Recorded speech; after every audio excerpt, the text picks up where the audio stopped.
وضو بنانے کے بعد تکبیر تحریمہ کے لیے ہم رفع الیدین کریں گے تو ہماری یہ ہتھیلی ہمارے کندھوں تک ہوگی. یہ انگلیاں اللہ کے نبی جناب محمد رسول اللہ صلی اللہ علیہ وسلم نے اس امت اجابہ کو دیا. اسی لیے تو کہا کہ صلو کما رأیتمونی وصلی. میرے صحابہ جیسے مجھے نماز پڑھتے دیکھ رہے ہو نا، جو طریقہ جو منہج میرا ہے نا، اسی طریقے کو اپناؤ. ایک آدمی بخاری مسلم ساری حدیثوں کا درس لیا ہو، دے بھی رہا ہو، نماز سے کوسوں دور ہے. کیا ہے مقام اس کا؟ ہیلو دوستو، السلام علیکم، خوش آمدید ہے لمبنی بلاگس میں. تو دوستو کیسے ہو آپ تمام حضرات، آپ تمام ناظرین کرام؟ امید ہے کہ آپ لوگ خیر و عافیت سے ہوں گے، اور اللہ رب العالمین سے دعا ہے کہ اے اللہ تمام ناظرین کرام کو صحت و عافیت کے ساتھ لمبی اور صالح عمر عطا فرما. تو دوستو آئیے سنتے ہیں مولانا عمر صاحب حفظہ اللہ کی تقریر، جو ککرہواں بازار جامع مسجد کے خطیب ہیں. تو چلیے کرتے ہیں ویڈیو کو اسٹارٹ. ان الحمد للہ نحمده ونستعینه ونستغفره ونعوذ باللہ من شرور انفسنا ومن سیئات اعمالنا. من يهده الله فلا مضل له ومن يضلل فلا هادي له. واشهد ان لا اله الا الله وحده لا شريك له واشهد ان محمدا عبده ورسوله. يا أيها الذين آمنوا اتقوا الله حق تقاته ولا تموتن إلا وأنتم مسلمون. يا أيها الناس اتقوا ربكم الذي خلقكم من نفس واحدة وخلق منها زوجها وبث منهما رجالا كثيرا ونساء واتقوا الله الذي تساءلون به والأرحام إن الله كان عليكم رقيبا. يا أيها الذين آمنوا اتقوا الله وقولوا قولا سديدا يصلح لكم أعمالكم ويغفر لكم ذنوبكم ومن يطع الله ورسوله فقد فاز فوزا عظيما. أما بعد فإن خير الحديث كتاب الله وخير الهدي هدي محمد صلى الله عليه وسلم وشر الأمور محدثاتها وكل محدثة بدعة وكل بدعة ضلالة الضلالة في النار. اعوذ باللہ من الشیطان الرجیم بسم اللہ الرحمن الرحیم. فاذکرونی اذکرکم واشکروا لی ولا تکفرون. وقال النبی صلی اللہ علیہ وسلم صلوا کما رأیتمونی وصلی. رب اشرح لی صدری ویسر لی امری واحلل عقدۃ من لسانی یفقہوا قولی. رب زدنی علما سبحانک لا علم لنا الا ما علمتنا انک انت العلیم الحکیم. عزت مآب صدر محترم صاحب، ناظم جلسہ صاحب، اسٹیج پر تشریف فرما موقر علماء کرام، سامنے تشریف فرما معزز مہمان، اور میرے بزرگوں، دینی ملی بھائیوں، عزیز بچوں، نوجوانوں اور خواتین ملت اسلامیہ، میں نے آپ کے سامنے قرآن عزیز کی ایک مختصر سی آیت اور اسی کے ضمن میں اللہ کے نبی جناب محمد رسول اللہ صلی اللہ علیہ وسلم کی ایک مختصر سی حدیث پڑھی ہے. اللہ سے دعا کرتا ہوں کہ اللہ کتاب و سنت کی روشنی میں مجھے حق اور سچ بات کہنے کے ساتھ اولین مجھے عمل کرنے کی توفیق دے، ثانیاً ہم سب کو عمل کرنے کی توفیق عطا فرمائے.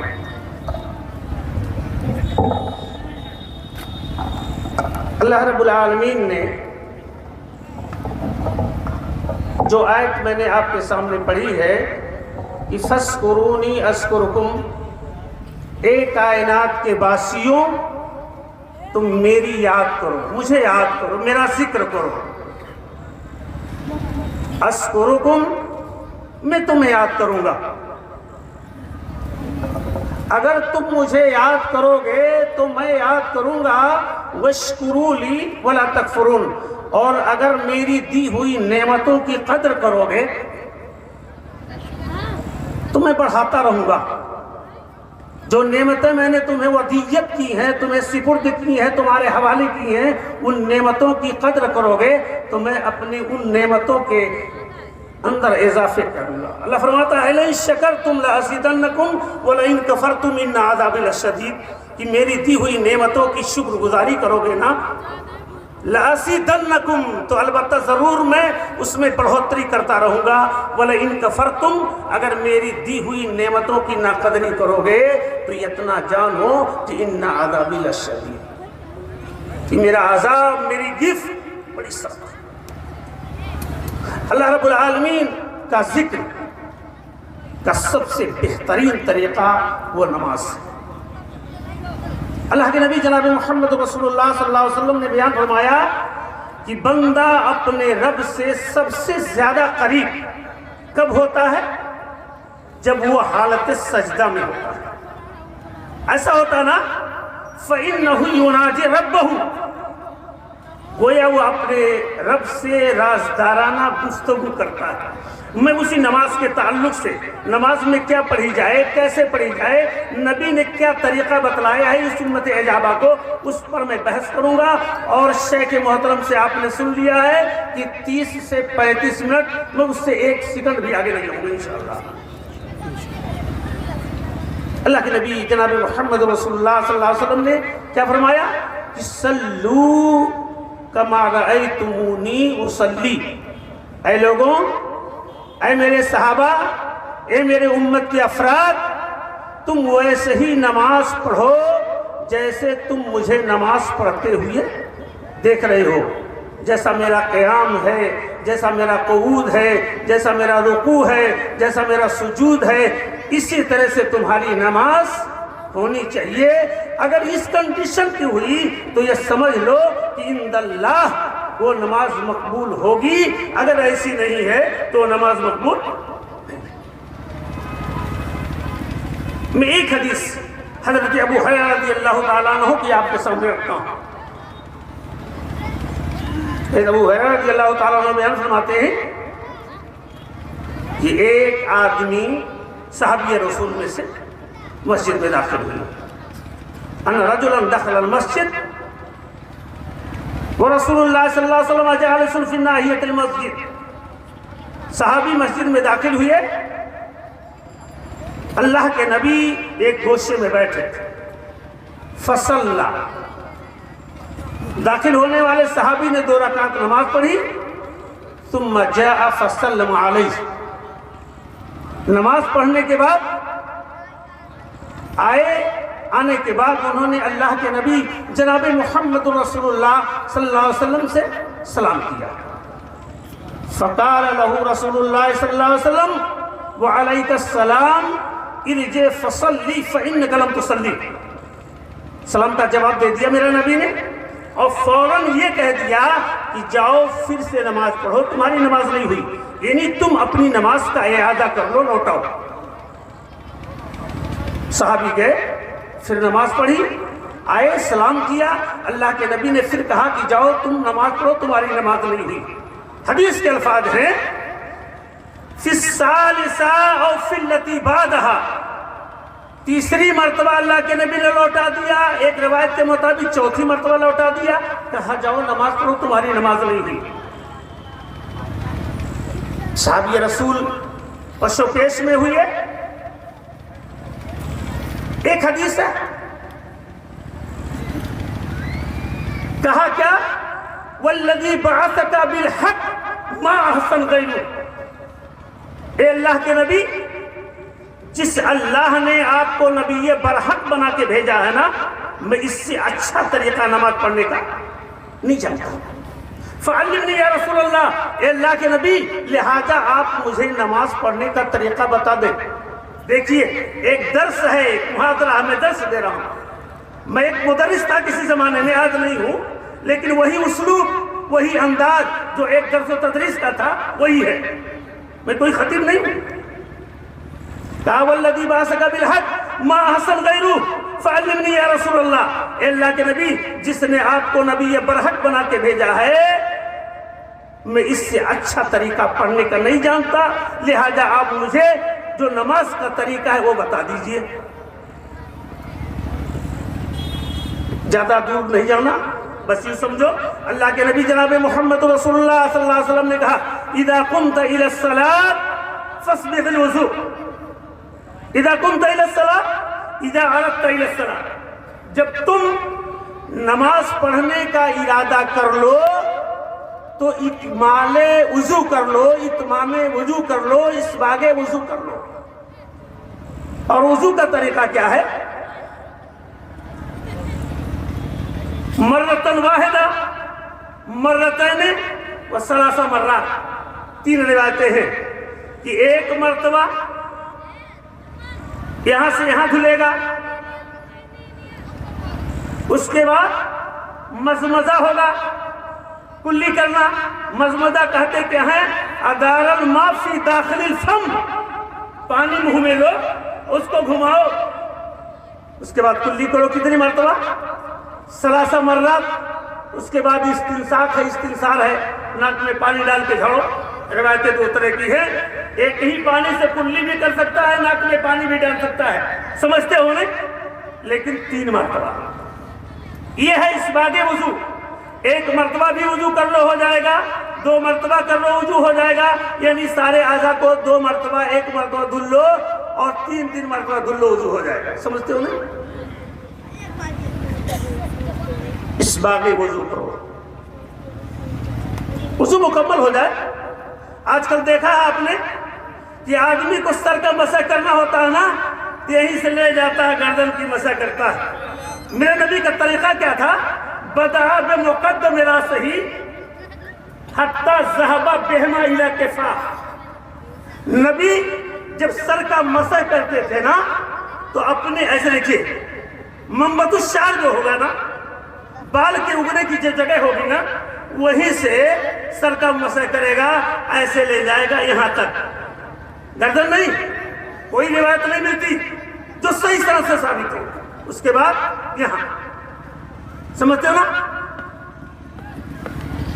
مان لیا 3 مرتبہ وضو ہو گیا، یہاں تک چہرے کو دھلا، ہاتھ کو دھلا، سر کا مسح کیا، پیر کو دھلا، وضو مکمل ہو گیا۔ اب کرنا کیا ہے اس کو؟ جب وضو مکمل ہو گیا تو وضو کے بعد کی دعائیں ہیں، اتنا وقت نہیں ہے کہ بھی تفصیل ساری چیزوں پر بحث کی جائے۔ اللہ کے نبی نے کیا فرمایا تھا صحابی سے؟ اذا قمت الى الصلاة فاسبغ الوضوء، کہ جب نماز کا ارادہ کر لو تم مکمل وضو کر لو۔ 1 مرتبہ سارے اعضاء کو دھلو گے تب بھی وضو ہو جائے گا، 2 مرتبہ دھلو گے تب بھی وضو ہو جائے گا، 3 مرتبہ دھلو گے تو وضو ہو جائے گا۔ اس کے بعد اللہ کے نبی صلی اللہ علیہ وسلم نے کہا ثم استقبل القبلہ، اس شروط صلاۃ میں سے قبلے کا استقبال یہ لازم ہے نماز کے لیے، اگر یہ فوت ہو گیا نماز نہیں ہوگی، سمجھتے ہو نا؟ اگر ہم گھر پہ ہیں، ہمیں قبلے کا یقین ہے تو قبلے کا استقبال ضروری ہے۔ اس کے بعد اللہ کے نبی صلی اللہ علیہ وسلم نے کہا فکبر، اللہ اکبر۔ حضرت ابن عمر کی حدیث ہے، صحیح حدیث، کہ ان ابن عمر رضی اللہ تعالی عنہ قال کان رسول اللہ صلی اللہ علیہ وسلم یرفع یدیہ حذو منکبیہ اذا افتتح الصلاۃ واذا کبر للرکوع واذا رفع راسہ من الرکوع۔ کہ اللہ کے نبی صلی اللہ علیہ وسلم کا اصول کیا تھا کہ اللہ کے نبی جب نماز کا آغاز کرتے تھے، تکبیر تحریمہ کرتے تھے نا، رفع یدیہ حذو منکبیہ، یہ یدہ ہے، اس ہاتھ کو حذو منکبہ لے جاتے تھے ان کندھوں تک، جیسے عام طور سے ہوتا ہے لوگ ایسے رفع لیدن کرتے۔ دیکھ لیجئے کوئی روایت، کوئی حدیث ایسی ہے ہی نہیں ہے جو یہاں تک ہاتھ کو بلند کرنے کے لیے ہو۔ رفع یدیہ حذو منکبہ، یہ منکب تک لے جا کر کندھے تک۔ اس کے بعد اللہ کے نبی نیت باندھ لیتے تھے۔ یہ اللہ کے نبی جناب محمد رسول اللہ صلی اللہ علیہ وسلم کی حدیث اور صحیح حدیث، اس حدیث کے کاٹ کی کسی کے بعد دلیل نہیں، نبی کا عمل ابن عمر نقل کر رہے ہیں۔ ایک حدیث ہے حضرت ابی ہریرہ رضی اللہ تعالیٰ عنہ کی، وہ کہتے ہیں کیا کہ کان رسول اللہ صلی اللہ علیہ وسلم یسقط بین التکبیر و بین القراءۃ اسقاطۃ، کہ اللہ کے نبی تکبیر تحریمہ اور سورہ فاتحہ کی قرأت کے بیچ سکوت اختیار کرتے تھے۔ کان رسول اللہ صلی اللہ علیہ وسلم یسقط بین التکبیر و بین القراءۃ اسقاطۃ، کہ اللہ کے نبی تکبیر تحریمہ اللہ اکبر کہنے کے بعد نیت باندھتے تھے تو تھوڑی دیر سکوت اختیار کرتے تھے، چپ رہتے تھے۔ حضرت ابو ہریرہ حدیث کے اخذ میں اتنے حریص تھے کہ بھوکو رہ جاتے تھے، لیکن کوئی حدیث ان سے نہ چھوٹنے پائے، اس کی تمنا ان کو اس کی آرزو ہوا کرتی تھی۔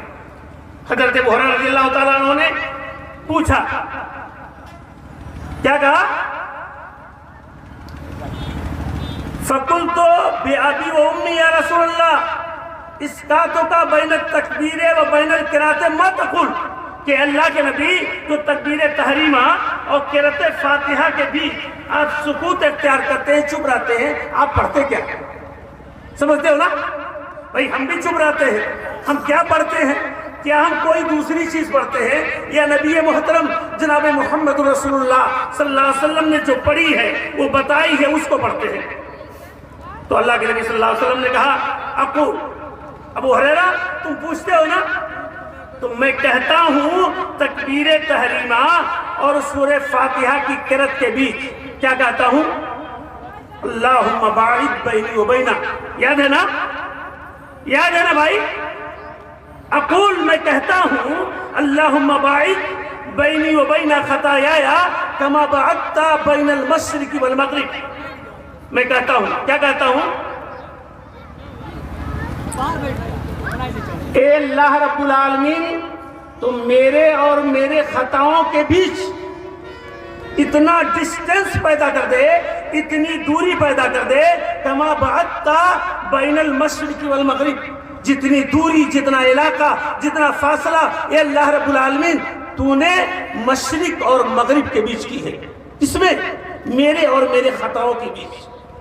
سمجھتے ہو نا کتنی جامع دعا ہے، متفق علیہ کی روایت ہے کہ اللہم باعد بینی و بین خطایایا کما بعدت بین المشرق والمغرب، اللہم نقنی من الخطایا، اے اللہ مجھے گناہوں سے، میرے گناہوں سے اے اللہ تو مجھے اتنا پاک کر دے، کما ینقی الثوب الابیض من الدنس، کہ جس طرح سے سفید کپڑے سے دنس، میل و کچیل، گرد و غبار، گندگی کا ازالہ کیا جاتا ہے، ایسے ہی صاف کر دے۔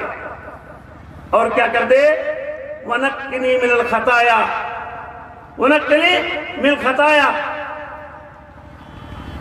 كَمَا يُنَقَّى الثَّوْبُ الْأَبْيَضُ مِنَ الدَّنَسِ۔ یہ سفید کپڑے سے جیسے میل و کچیل دھل دیا جاتا ہے، صاف کر دیا جاتا ہے، ایسے ہی گناہوں کو دور دے۔ اور کیا کر دے اللہ رب العالمین؟ تم میرے گناہوں کو اولاً پانی سے دھل دے، ثانیاً برف سے دھل دے، ثالثاً اولے سے دھل دے۔ اے اللہ تم میرے خطاؤں کو پانی سے، بالماء والثلج والبرد۔ اندازہ لگاؤ کتنی جامع دعا ہے۔ تو اللہ کے نبی جناب محمد رسول اللہ صلی اللہ علیہ وسلم یہ دعا پڑھتے تھے۔ پتہ کیا چلا؟ وضو بنانے کے بعد تکبیر تحریمہ کے لیے ہم رفع الیدین کریں گے تو ہماری یہ ہتھیلی ہمارے کندھوں تک ہوگی، یہ انگلیاں شہمتہ اذنہ بھی ہوں گی اور فروع اذنہ بھی ہوں گی حدیث کے اعتبار سے۔ اگر ہم یہاں تک لے جائیں گے تو یہ انگوٹھا شہمتہ اذنہ ہوگا اور یہ اصابع، یہ انگلیاں فروع اذنہ ہو جائیں گی۔ اس کے بعد اللہ کے نبی جناب محمد رسول اللہ صلی اللہ علیہ وسلم نے صحابی رسول کو کہا کہ ثم اقرأ، پھر پڑھو بما تیسر معک من القرآن۔ ایک حدیث تو یہ ہے کہ ثم اقرأ بعم القرآن وبما شئت تقرأ، اور ایک حدیث ہے کہ لا صلاۃ لمن لم یقرأ بفاتحۃ الکتاب۔ بڑی ساری حدیثیں ہیں، کن کن حدیثوں پر بحث کی جائے، سمجھتے ہو اپنا؟ اور جب یہ پڑھ لو نا، سورہ فاتحہ پڑھ لو، پتہ کیا چلا؟ لا صلاۃ لمن لم یقرأ بفاتحۃ الکتاب، جو آدمی سورہ فاتحہ نہیں پڑھتا نا، اس کی نماز نہیں ہوتی نماز۔ جو آدمی سورہ فاتحہ نہیں پڑھتا، چاہے وہ منفرد ہو، چاہے وہ امام ہو، چاہے وہ ماموم ہو، چاہے اکیلے پڑھے، چاہے جماعت کے ساتھ پڑھے، چاہے وہ کسی کا امام ہو، جب تک وہ سورہ فاتحہ نہیں پڑھے گا اس کی نماز نہیں ہوگی میرے بھائی۔ سمجھتے ہو نا؟ اتنی چیز معلوم ہوئی نا؟ اللہ کے نبی صلی اللہ علیہ وسلم نے کہا ثم ارکع، اب رکوع میں جاؤ۔ اب کیا کرنا ہے؟ رکوع میں جانا ہے۔ صحابی رسول کو بتلا رہے ہیں نماز کا طریقہ، جس صحابی رسول کو اللہ کے نبی نے 3 مرتبہ یا بے روایت بعض 4 مرتبہ لوٹایا تھا، اس کے بعد صحابی نے کہا تھا، صحابی رسول نے کہ والذی بعثک بالحق ما احسنت۔ تو اللہ کے نبی نے کیا کہا؟ ثم ارکع۔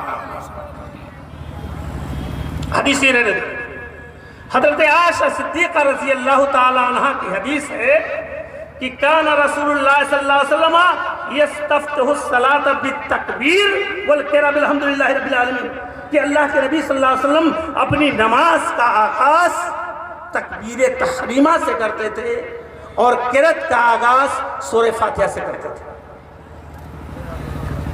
بات سمجھ میں آئی نا؟ اس کے بعد اللہ کے نبی جناب محمد رسول اللہ صلی اللہ علیہ وسلم کے تعلق سے حضرت عائشہ کہتی ہیں کہ وَكَانَ إِذَا رَقَعَ، جب نبی محترم جناب محمد رسول اللہ صلی اللہ علیہ وسلم رکوع کرتے تھے نا، لم يسخس راسه ولم يصببه ولكن بين ذلك، یہ حدیث کتنا وصول، کتنا وصلو، کتنا اچھوتا انداز اللہ کے نبی جناب محمد رسول اللہ صلی اللہ علیہ وسلم نے اس امت اجابہ کو دیا۔ اسی لئے تو کہا کہ صلو کما رأیتمونی وصلی، میرے صحابہ جیسے مجھے نماز پڑھتے دیکھ رہے ہو نا، جو طریقہ، جو منہج میرا ہے نا، اسی طریقے کو اپناؤ۔ اسی لیے میرے نبی نے کہا علیکم بسنتی وسنت الخلفاء الراشدین المہدیین وعضوا علیہ بالنواجذ۔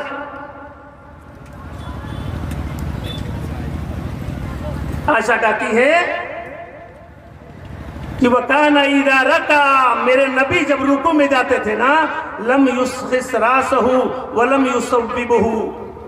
ہم لوگ تو عقلی دلیل دیتے ہیں نا کہ اللہ کے سامنے جھکنا ہے تو جتنا طبیعت چاہے جھک جاؤ، یہ غلو ہے۔ جتنی طبیعت چاہے جھک جاؤ، اللہ کے سامنے جھک رہے ہو نا، لیکن دین وہی ہے، اسی شریعت کو اپنانا ہے جسے میرے نبی نے دیا ہے۔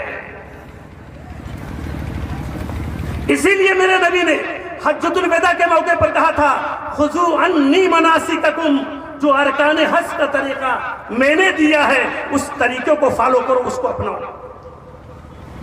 نبی کیا کرتے تھے؟ وَكَانَ إِذَا رَكَعَ لَمْ يُسْخِسْ رَاسَهُ، نبی صلی اللہ علیہ وسلم جب رکوع کرتے تھے تو اپنے سر کو ایک دم جھکاتے نہیں تھے، وَلَمْ يُصَوِّبُهُ، اور نہ اٹھاتے ہی تھے۔ سمجھ رہے ہو نا؟ وَلَكِنْ بَيْنَ ذَلِكَ، یہ دیکھو وَلَكِنْ بَيْنَ ذَلِكَ، نہ سر آپ کا جھکا ہوا ہوتا تھا، نہ سر آپ کا اٹھا ہوا ہوتا تھا، وَلَكِنْ بَيْنَ ذَلِكَ، بیچ بیچ۔ اگر ہمارا سر اٹھا ہے ہمیں اپنی نماز کی خیر منانی چاہیے، اگر ہمارا سر جھکا ہوا ہے تو ہمیں اپنی نماز کی خیر منانی چاہیے، اگر ہمارا وضو کا طریقہ نبی کے طریقے سے ہٹ کر کے ہے تو ہمیں اپنے نماز کی خیر منانی چاہیے۔ اور اس پر ترا یہ ہو کہ ہم اتنے زمانے سے نماز پڑھتے ہیں، ہمیں نماز کا طریقہ نہیں معلوم۔ میں کہتا ہوں آپ بناری ہو، جاہل ہو اس معاملے میں، اگر نبی محترم جناب محمد رسول اللہ صلی اللہ علیہ وسلم کی حدیث کے بپریت اپوزٹ بلو عمل ہو رہا ہے۔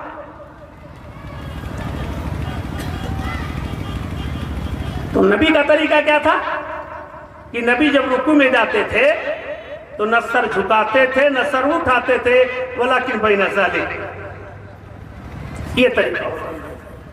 سمجھ بات آئی نا؟ ارے بھئی ایک درس ہے، میں آپ کو بتا رہا ہوں ایک تعلیم ہے. شاید اس طرح کا اس ٹاپک پر اور اس انداز سے کوئی گفتگو نہ کرے. لچھے دار تقریر تو ہر کوئی کر لے گا، لیکن جو ہماری منہجی چیز ہے اس پر بحث کرنے کے لیے کوئی تیار نہیں ہوتا.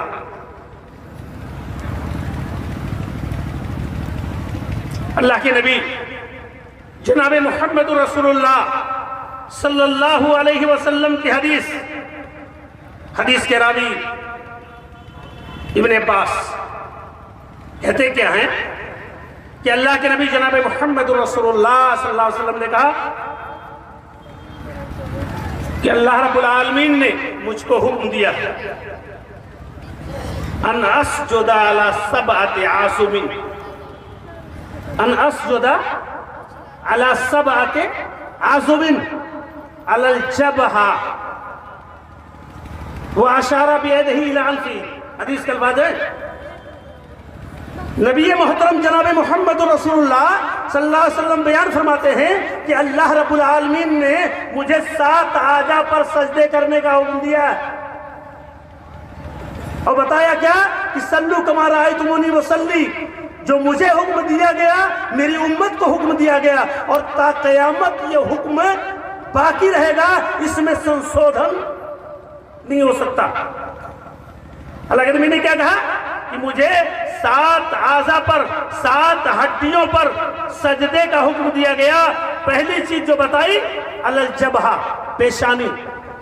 اس پیشانی کا زمین سے ٹچ ہونا ضروری ہے حالت سجدہ میں. یہ ناک بھی اس میں شامل ہے، سمجھتے ہو نا. والیدین، یہ دونوں ہاتھ بھی. والرکبتین، یہ دونوں گھٹنے بھی. واطراف القدمین. آپ دیکھتے ہوں گے، آپ کے مشاہدے میں یہ چیز ہوگی کہ بہت سارے لوگ سجدے کرتے ہیں تو پیر پیچھے سے اٹھائے ہوئے ہوتے ہیں.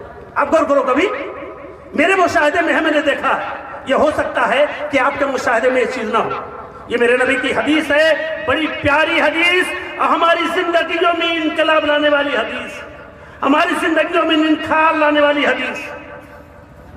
اللہ کے نبی صلی اللہ علیہ وسلم کے تعلق سے کہا گیا ہے وَمَن يُطِعِ اللَّهَ وَرَسُولَهُ فَقَدْ فَازَ فَوْزًا عَظِيمًا. جو اللہ اور اس کے رسول کا پیروکار ہوگا وہ کامیاب ہوگا. اس کے بعد کیا کہا گیا وَمَن يَعْصِ اللَّهَ وَرَسُولَهُ وَيَتَعَدَّ حُدُودَهُ يُدْخِلْهُ نَارًا خَالِدًا فِيهَا. کہ جو رسول کا اللہ کا مخالف ہوگا، ان سے بغاوت کرنے والا ہوگا، تو اس کے لیے ہے خطرہ، ہے خطرے کی گھنٹی. وَيَتَعَدَّ حُدُودَهُ يُدْخِلْهُ نَارًا خَالِدًا فِيهَا. یہ سارے اصول ہیں، یہ آئین ہیں. تو نبی کو سجدہ کرنے کا حکم کتنے اعضاء پر دیا گیا؟ 7. پہلا پیشانی، دوسرا ہاتھ، دوسرے گھٹنا، اور اس کے بعد جو ہے یہ دو یہ 1 2 3 3 2 5 5 2 7.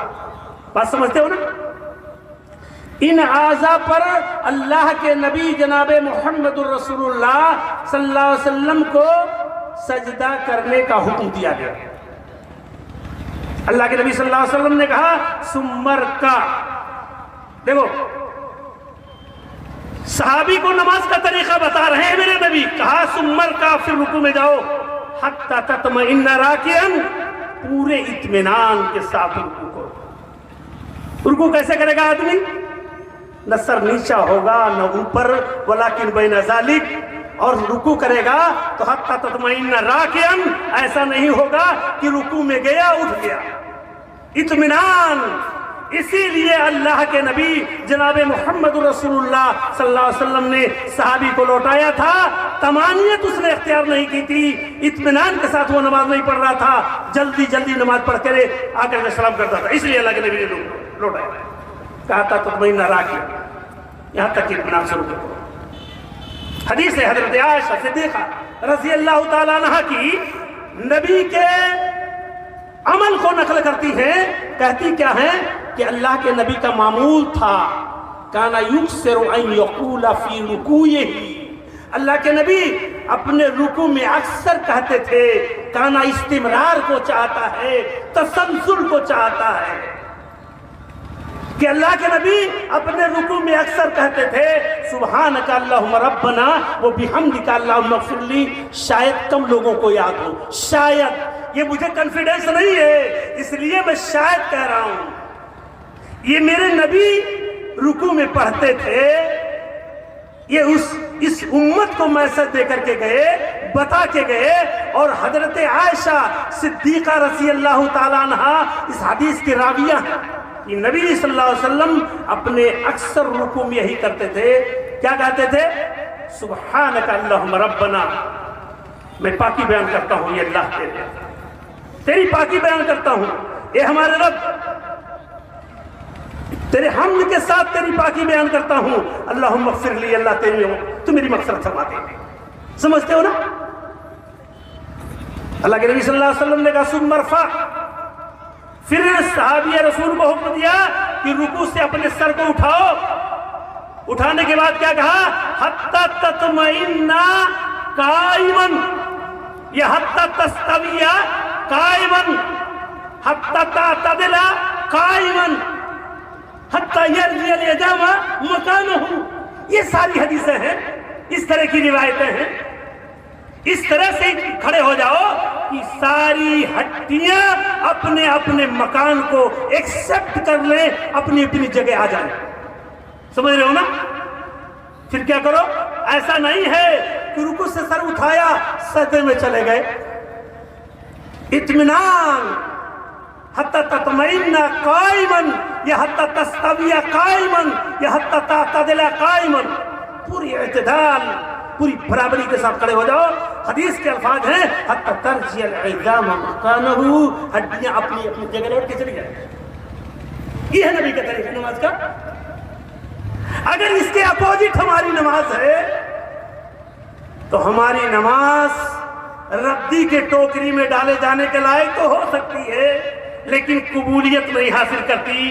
جب قبولیت نہیں حاصل کر سکتی تو جو نماز کا ہے مقصد ان الصلاۃ تنہی عن الفحشاء والمنکر، تو ہم بے حیا باقی رہ جائیں گے، منکر ہمارے اندر پائی جائے گی، وہ ختم نہیں ہو سکتی. کیسے ختم ہوگی؟ آج ہم نماز بھی پڑھتے ہیں، بے حیائی ہم سے نہیں چھوٹتی. آج ہم نماز بھی پڑھتے ہیں، ہم فحش اور لغو باتوں میں یعنی وقت بجی رہتے ہیں، ہمارے کان پہ جھوم نہیں رہتی. اللہ کے نبی صلی اللہ علیہ وسلم نے کہا صحابی رسول یہ طریقہ اپناؤ، ثم اسجد، پھر سجدے میں جاؤ، ہے نا؟ حتی تطمئن ساجدا، یہاں تک کہ پورے اطمینان کے ساتھ سجدہ کرو. سجدے کی دعا تو معلوم ہوگی نا؟ سبحان ربی الاعلیٰ. ارے اور بھی دعائیں ہیں میرے بھائی. حدیث ہے حضرت ابی ہریرہ رضی اللہ تعالیٰ عنہ کی کہ اللہ کے نبی جناب محمد رسول اللہ صلی اللہ علیہ وسلم اپنے سجدوں میں کہتے تھے. میں نے آپ کو بتایا کہ بندہ جب حالت سجدے میں ہوتا ہے نا فَإِنَّهُ يُنَاجِي رَبَّهُ، وہ گویا اپنے رب سے رازدارانہ گفتگو کرتا ہے. اتنی قربت ہوتی ہے اس بندے کو اپنے رب سے، اتنی قربت اور موقع پر نہیں حاصل ہوتی. اللہ کے نبی صلی اللہ علیہ وسلم سجدے میں ہوتے تھے تو دعا پڑھتے تھے. میرے بھائی میں آپ کو بتا دوں، شاید یاد ہو جائے، جب بندہ سجدے میں ہوتا ہے، رب سے قریب ہوتا ہے، اپنے مغفرت کی دعا کرے گا، اللہ قبول کرے گا انشاءاللہ الرحمن. اللہ کے نبی کیا دعا کرتے تھے؟ حضرت ابو ہریرہ کی حدیث ہے صحیح حدیث. اللہ کے نبی صلی اللہ علیہ وسلم جن کے تقدم اور تاخر گناہ کی مغفرت کی شہادت قرآن میں موجود، لِيَغْفَرَ لَكَ اللَّهُ مَا تَقَدَّمَ مِن ذَنبِكَ وَمَا تَأَخَّرَ، وہ نبی حالت سجدے میں دعا کر رہا ہو. کیا دعا کر رہا ہو میرے بھائی؟ یاد کر لینا میرے بھائی، شاید کامیابی کی ضامن یہی ہو جائے. اس جلسے کی کامیابی کی ضمانت یہی ایک حدیث اگر اخذ کر لو، اس پر عملی جامہ پہنا دو تو انشاءاللہ الرحمن کامیابی ہو جائے گی. کیا نبی دعا کرتے تھے؟ اللہم اغفر لی ذنبی کلہ. مولانا تو بیٹھے پوچھ لیجیے. اللہم اغفر لی ذنبی کلہ، اے اللہ رب العالمین تو میرے سارے گناہوں کو معاف کر دے. ہے نا بندہ؟ نبی کی حدیث ہے، پرفیکٹ حدیث، کہ کل بنی آدم خطاؤن وخیر الخطائین توابون. بنی آدم کے بیٹے اور بیٹیاں سراپا خطا کار ہیں. ان خطا کاروں میں سب سے بہتر خطا کار، سب سے بہترین کوالٹی والے خطا کار یہ ہیں کہ توبہ کر لیتے ہیں وہ اپنے گناہوں کے ارتکاب کے بعد. مومن ہے، یہ جذبہ ہے اس کو. حدیث ہے کیا کہ ان المومن اذا اذنب ذنبا كانت نقطة سوداء في قلبه، کہ ایک مومن، ایک مسلم جب کسی گناہ کا ارتکاب کر لیتا ہے نا، جب اس سے کوئی جرم ثابت ہو جاتا ہے نا،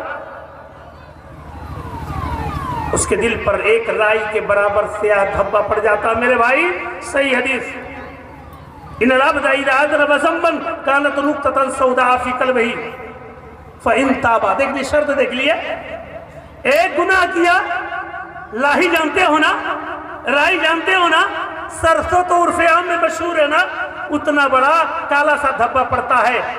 لیکن فَإِن تَابَ، اگر اس نے توبہ کر لیا، انسان ہونے کے ناطے خطا ہو گئی، اس نے توبہ کر لیا، فَإِن تَابَ وَنَزَعَ، اور اس گناہ کو چھوڑ دیا، وَاسْتَغْفَرَ، اللہ سے دستے سوال دراز کر دیا کہ اللہ میں خطا کار ہوں، میں نے گناہوں کا ارتکاب کر لیا ہے، اے اللہ تو ہی غفار ہے، تو ہی ستار ہے، سارے جرائم کو معاف کرنے والا ہے. سوکیلا قلب ہو، کتنی پیاری حدیث ہے. سوکیلا قلب ہو، اس کا دل بالکل صاف و شفاف ہو جاتا ہے. لیکن توبہ نہیں کیا، ایک رائی کے برابر دھبا پڑا، پھر ایک رائی کے برابر دھبا پڑا، گناہ پہ گناہ کیا گیا، دل سیاہ ہو گیا. تو قرآن کی آیت ہے نا، کَلَّا بَلْ رَانَ عَلَىٰ قُلُوبِهِمْ مَا كَانُوا يَكْسِبُونَ. وہ گناہ اس کے کسبی ہیں، وہ ابھی نہیں ہے بھائی، کسبی ہے اس کے گناہ، اس کے ہاتھوں کی کمائی ہے. اسی لیے اللہ نے فرمایا وَمَا أَصَابَكُم بِمُصِيبَةٍ فَبِمَا كَسَبَتْ أَيْدِيكُمْ وَيَعْفُو عَنْ كَثِيرٌ. انسان پر جتنی بھی مصیبت آتی ہے نا میرے بھائی، وہ کسبی ہوتی ہے، ایک زیادہ سے زیادہ. وَيَعْفُو عَنْ كَثِيرٌ، اللہ تو معاف کر دیتا ہے بہت سارے جرائم کو. غفار ہے نا، ستار ہے نا. تو اللہ کے نبی اپنے سجدے میں دعا کرتے تھے کہ اللہم اغفر لی ذنبی کلہ، کہ اللہ رب العالمین تو میرے سارے گناہوں کو معاف کر دے. ہے نا؟ اور ہم نماز کی فرصتیں نہیں، مسجد میں جانے کی فرصتیں نہیں، عالم ہو گئے، ٹوپی لگا لیا، خطابت کا فریضہ انجام دے رہے ہیں، مسجدوں ممبروں محراب کے دائی اور مبلغ بنے ہوئے ہیں، نماز سے کوسوں دوری ہے ہماری. اپوزٹ، بلو عمل. اللہ کے نبی جناب محمد رسول اللہ صلی اللہ علیہ وسلم نے پناہ مانگی ہے، اللہم انی اعوذ بک من علم لا ينفع ومن قلب لا يخشع ومن دعاء لا يستجاب. اللہ ایسے علم سے پناہ مانگتا ہوں جو علم ہمیں فائدہ نہ پہنچائے. ایک آدمی بخاری مسلم ساری حدیثوں کا درس لیا ہو، دے بھی رہا ہو، نماز سے کوسوں دور ہے. کیا ہے مقام اس کا؟ ہے کیا مقام ہے؟ اور میں کہتا ہوں نہیں، اللہ نے بہت پہلے کہہ دیا ہے وَمَن يُهِنِ اللَّهُ فَمَا لَهُ مِن مُكْرِمٍ. اللہ جس سے رسوا کر دینا، پوری کائنات اسے عزت دار بنانا چاہے، عزت کا ٹھیکیدار بنانا چاہے، نہیں بنا سکتا. یہ اللہ کا اعلان، آپ تو سمجھو.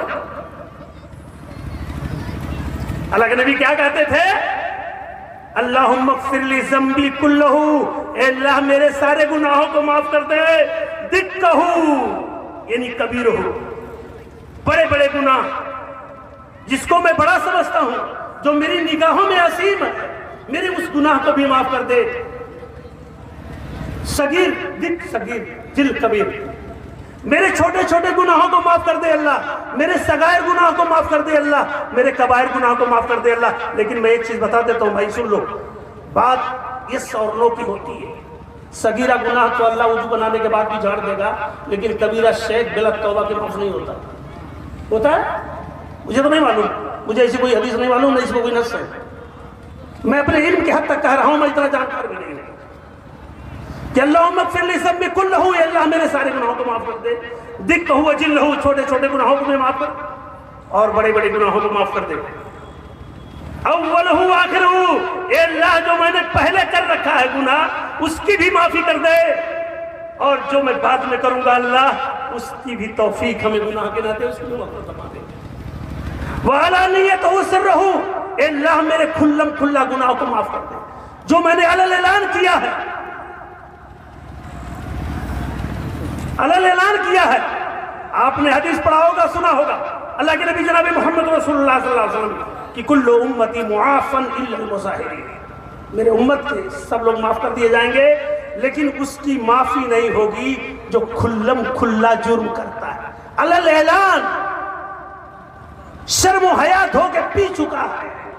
نہ، اللہ کے نبی نے کیا کہا؟ اولہ آخرہ، اے اللہ میرے پہلے گناہوں کو بھی معاف کر دے اور آخر کو بھی معاف کر دے. علانیہ، میرے کھلم کھلا گناہوں کو معاف کر دے. اے اللہ رب العالمین، جسے میں نے چھپ کے کیا ہے، گوشے نشینی میں کیا ہے، تنہائی میں کیا ہے، اے اللہ میرے اس جرم کی بھی مغفرت فرما دے. سمجھتے ہو نا؟ یہ میرے نبی کی دعا تھی جو معصوم من الخطا تھے. ایک مرتبہ غلطی ہوئی، شہد کو اپنے اوپر حرام کر دیا میرے نبی نے. اللہ نے حکم دیا یا ایھا النبی لما تحرم ما احل اللہ تبتغی مرضات ازواجک. اے نبی جس کی حلت ہے اس کو حرام کرنے والے کون ہوتے ہو؟ جس کو میں نے حلال کر دیا اس سے حلال کرنے والے حرام کرنے والے کیوں ہوتے ہو؟ تبتغی مرضات ازواجک، آپ اپنی بیویوں کی خوشنودی چاہتے ہو. اور آج آپ، ہمارا سماج، ہمارا معاشرہ، ہماری سوسائٹی جس میں ہم بود و باش اختیار کیے ہوئے ہیں، کوئی تمیز نہیں، اپنی بیوی کے لیے کچھ بھی کرنے پر گریز نہیں کرتے. میرے بھائی میں ایک چیز بتاتا ہوں آپ کو، اللہ کے نبی جناب محمد رسول، شاید وقت ختم ہونے والا، اللہ کے نبی صلی اللہ علیہ وسلم کی ایک حدیث، کان رسول اللہ صلی اللہ علیہ وسلم اذا رکع فرج بین اصابعہ، کہ اللہ کے نبی جب رکوع میں جاتے تھے نا تو اپنے انگلیوں کے درمیان کشادی کرتے، ایسے نہیں، ایسے نہیں. وَكَانَ إِذَا سَجَدَ ضَمَّ أَصَابِعَهُ، جب سجدہ کرتے تھے تو آپ کی دونوں ہاتھوں کی انگلیاں ایسے سٹی ہوئی ہوتی تھی، ایسے نہیں، ایسے نہیں. بہت سارے لوگ تو ایسے سجدہ کرتے ہیں. ہمارے پڑھے لکھے لوگ جو دین کے داعی اور مبلغ ہیں، اللہ ہماری اور آپ کی اس امت مسلمہ، اس امت اجابہ کی حفاظت فرمائے اور نبی کے طریقے پر، نبی کے آئین پر، نبی کے آئیڈیل پر، جو آئیڈیل، جو منہج، جو اصول، جو آئین میرے نبی نے دیا ہے، اس آئین کے مطابق ہمیں نماز پڑھنے کی توفیق عطا فرما دے. اللہ ہمیں صلو کما رأیتمونی وصلی کا مکمل مصداق بنا دے. آمین. اقول قولی ھذا استغفر اللہ لی ولکم ولسائر المسلمین فاستغفروه من كل ذنب انه هو الغفور الرحیم. والسلام علیکم ورحمۃ اللہ وبرکاتہ. وعلیکم السلام ورحمۃ اللہ.